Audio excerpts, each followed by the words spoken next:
So are we gonna see that 70 show round table with you? Probably, Close up. probably not, because you can't go back to what was perfect and try to recreate it. We can only we do a bad job of that.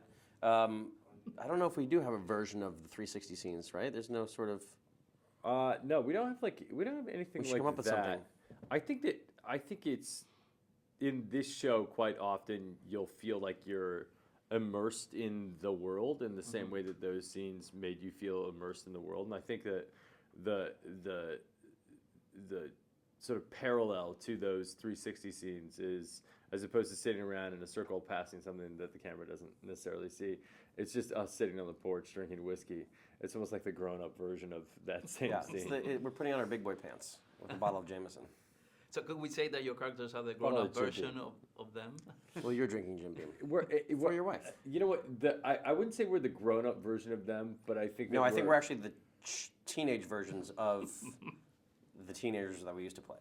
in a sense, like I think a lot of the relationship dynamics are the same between us, but I think the stakes are a little bit higher. Mm-hmm. I saw a lot of drama in the episodes. You know, Yeah. Although Did you like that? Yes, it's interesting because you don't usually see that in a Ever. sitcom. That's why we figured we'd do it. Mm-hmm. You know, the father figure, the problem with the siblings, the Yeah. mother. I think we're trying to break a lot of the old sitcom conventions.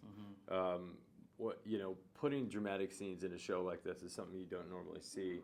But because we have the liberty of Netflix and we have, longer runtime because Netflix doesn't have to fit in a box for advertisers, I think we can tell more story. We can leave in all those moments that normally would get cut on the editing room Yeah, floor. they would usually get cut for jokes or whatever it might be. And but like we're breaking the conventions of lighting, and we're breaking conventions of having music inside of these scenes, and we're breaking conventions of the way that people speak with each other and like using authentic real language. We're trying to make a show worthy of being on Netflix, which is why we wanted to partner with them and why we've gone to extreme lengths to figure out what do they deserve and what has no one else done.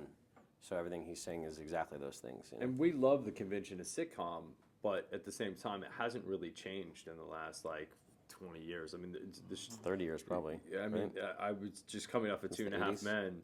It wasn't that different from the shows that I watched when I was a kid growing up.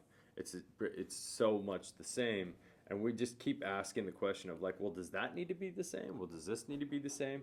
And trying to push the edge of what this medium can actually be. Mm-hmm. How does it feel to have the word "fuck" in a sitcom?